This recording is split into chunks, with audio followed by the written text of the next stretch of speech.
All right, guys, let's get down to it. Trying to make you a little bit of cash. We are, after all, trying to make you money. Edwards Lifesciences, I had last year. It was a juggernaut. We made big-time money on it in a short period of time. It's pulled back more recently, but I love it. Listen, execution's been phenomenal. They've beaten the street 4 out of 4 times. Now, I will put this up front. It's not cheap from your traditional valuation metrics. If you're talking PE of a 28, PEG ratio over 2, but the sales were up 13%. Gross margins went from 72% to 77%. Operating margins from less than 15% to 27.5%. And that was with a higher tax rate, okay? It's a heart valve company. I love these heart valve companies. I followed them all for a very long period of time. Also what they call hemodynamic monitoring, vascular surgery.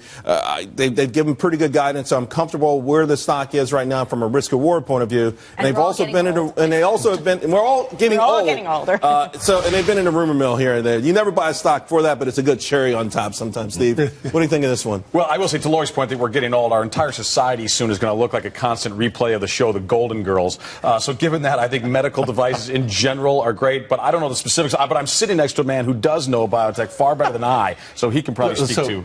I love the sector. I've loved it for a couple of years now. I think it's got at least another run higher.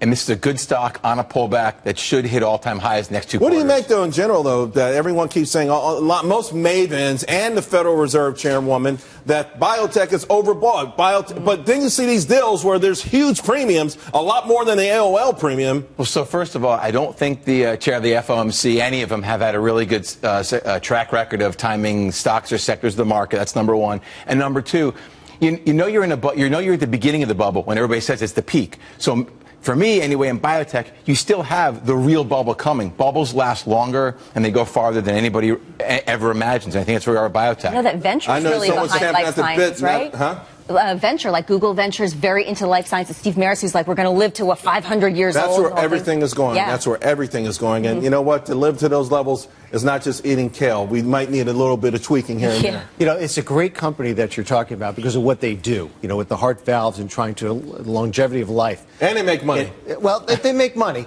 And actually the price to earnings is priced right now, not based on forward, but on trailing. So I like the price.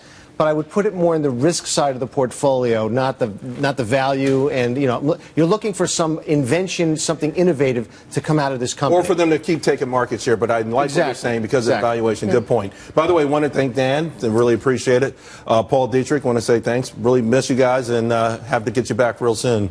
Now.